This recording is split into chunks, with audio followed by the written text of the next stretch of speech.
Mukhang sasama guys ng todo-todo. Mukhang sasama ng bonggang-bongga. Itodo na natin to. Ang loob ni Kibs, talaga nga namang nafe-feel ko.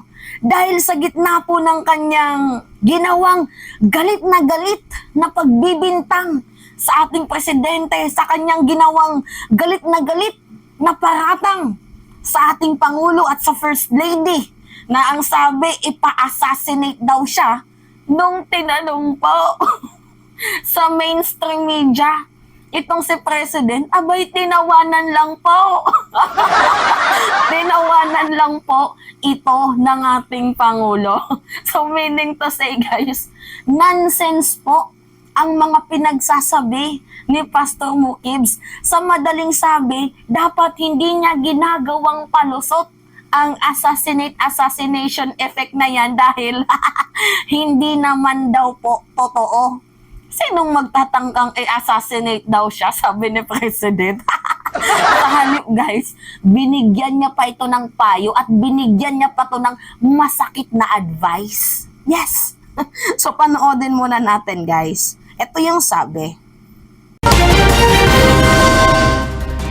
Nel, ano yung payo ng Pangulo kay Kibuloy? Yes, aga sa kauna-unang pagkakataon nga ay sinagot ni Pangulong Ferdinand Marcos Jr. ang mga isyong ibinabato sa kanya pati na sa First Lady ukol nga sa paratang ni Kingdom of Jesus Christ leader Apollo Kibuloy. Tinawanan lang ng Pangulo ang alegasyon. Rinig niya, tinawanan lang po ni PBBM ang aligasyon na hindi ba tama ni Kibuloy. Alam niyo naman kasi guys, itong ating presidente, hindi talaga mapagpatol. Kasi nga, sabi nga ng ating Pangulo noon, nung tumatakbo pa lamang siya, umagahan, tanghalian, hapunan, gabihan, yung pambabash sa kanila. Halos parang araw-araw kumakain sila ng bashing. Pero ngayon guys, hindi na po yan effective. 'Di ba? Kaya nung nagbintang si Kibs, okay, sanay na kami dito sa mga sa mga bintang-bintang na 'yan. O ngayon nagsalita, hindi naman pala totoo. 'Di ba? O panoodin pa natin. Na nakikipagtulungan siya sa umunay assassination plot kay Kibuloy. Walang may gusto mag-assassinate sa kanya. Bakit siya assassinate? Wala namang ano yun. Ha? What? Tignan nyo guys, so yung tawa ni President, sino yung, di ba gumaganon siya? Sino naman yung gustong mag-assassinate sa'yo? Kumbaga sa madaling sabi, ang lakas ata ng amats nito. Kulang na lang. Sana guys, di ba, yung yung interviewer din, yung mainstream media, tinanong din kung ano yung reaction ng ating Pangulo at ng First Lady nung malaman nila na sinabi ni Kibuloy daw na nag-arkila daw sila ng mga voodoo, yung mga spiritual demon voodoo, galing doon sa Africa at witchcraft, galing naman sa India para magsagawa ng black magic para daw po aswangin siya. Tsak na tsak ako, tatawa yan sa president sa mainstream. Grabe talaga to si Kibs. Parang may ganun-ganun na. Parang si Digong din. 'Di ba? Yung sabi niya ng interview, hindi niya daw sinabing addict si Marcos, si President Marcos. Wala daw siyang sinabi. Iba talaga yung epekto ng fentanyl, no? Anyway, going back sa ating topic. Natatawa lang talaga ako. What? I mean, why will anyone want to do that? Pinayuhan na lamang ni Pangulong Marcos si Kibuloy na harapin ang mga alegasyon laban sa kanya sa mga pagdinig ng Senado at Kamara. Yan, nakuha nyo guys yung punto na hindi niya pwedeng gawing rason yung assassination para hindi siya dumalo sa korte. Kasi guys, yung korte, although yung Senado hindi po korte, pero kaya kasi guys, feel ko singit na lang natin, kaya feel ko na gusto nila Kibuloy or ng kampo nila Kibuloy na dalhin sa korte para hindi ma-expose yung kanilang mga ginawang, kamalian. Kasi sa Senado guys, yung mga testigo, nagsasalita sa kanyang ginawa. So, ang gusto ni Kibuloy, itago. At saka para na din ma-delay extradition ng FBI sa kanya. I feel na parang ganun ha. So kaya gusto nilang dalhin sa korte. Although hindi korte ang Senate, pero it is a stepping stone sa investigation. So anyway, pagpatuloy natin guys. Kasi dagdag ko lang, kung totoong walang kasalanan ka, kahit saan ka mang dalhin, hindi ka aatras, hindi ka uurong. So ito nga yung payo ni President, no, na wag mong gawing rason ang assassination kasi hindi naman totoo. Lalapat na balitaan ko na bibigyan din daw ng seguridad itong si Pastor Mo Gibbs para wala siyang madaming palusot ba. Bibigyan po siya ng security para hindi matuloy ang assassination plot laban sa kanya. So ngayon, ano pa yung yung ini-eme mo, mga sinasatsat mo.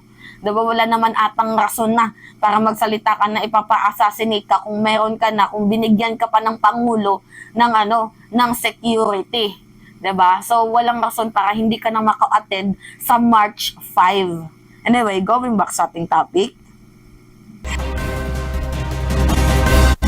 Well, I would just advise him that just kung meron naman siyang sasabihin, if he has an opportunity in the hearings both in the House and in the Senate to say his side of the story. Kaya kung sinasabi niya hindi totoo lahat yan, hindi totoo, walang nangyaring ganyan, di sabihin niya. Kasi guys, yung ginawa kasi ni Kibuloy, dagdag ko lang ha, imbes na sana ang gawin niya is, harapin yung mga di umano'y allegations sa kanya. Alam niyo guys kung ano yung ginawa niya? Nag-voice record. O alam niyo naman ata yun, no? Na ang daming mga pagbibintang na ipapa-assassinate daw siya, magnanakaw si Marcos, drug addict, nag-arkila ng budo, nagsisex orgies, at kung ano pa. Ang daming pong bintang na binitawan ni Pastor Kibuloy.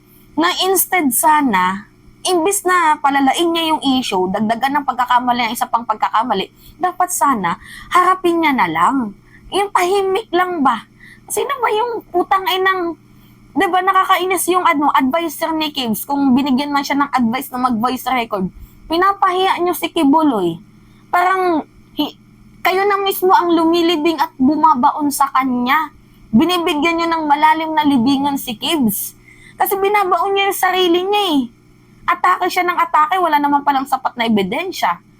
Diba? Pastor Kibuloy, appointed son of God. Meron bang appointed son of God na gabi kong magbintang?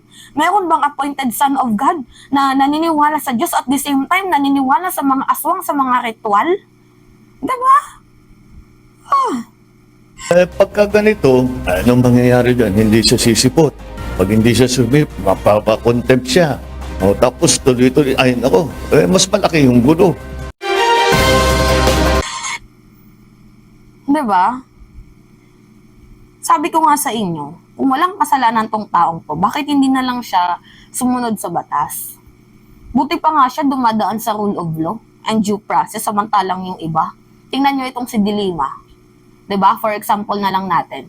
Hinarap niya ang mga aligasyon to the point na nakulong siya at ngayon na nakalaya na, napatunayan niyo yung kanyang sarili. Tingnan nyo. Diba? Buti pa nga si Dilima, babae pero may bayag. Naharapin yung mga paratang sa kanya kahit mga fabricated. Ito pa, lalo pa sa'yo na mukha lang naman mukhang hindi naman ata fabricated yung, yung testimony ng mga testigo dahil sa pati sa FBI, wanted ka din. Most wanted. So kung totoo wala kang kasalanan, linisin mo yung sarili mo. Diba? Yan lang. Anyway, tuwang-tawa talaga ako dito kay Kibuloy. Parang may kalungkutan na siya.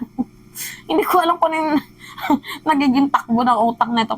Pero para sa akin lang guys, medyo malalim na yung nito, yung sapak sa utak. Parehas lang sa ni Digong. Napanood nyo na to guys. Yung sabi ni former president na hindi daw totoo na sinabihan niyang addict si President Marcos. Tingnan nyo dagdag lang natin to. Kasi parehas sila ng utak eh. Wala akong sinabi na ganun. Mama, you have to, even if you kill me 1,000 times, Wala akong sinabi na ganun. Taking a drug.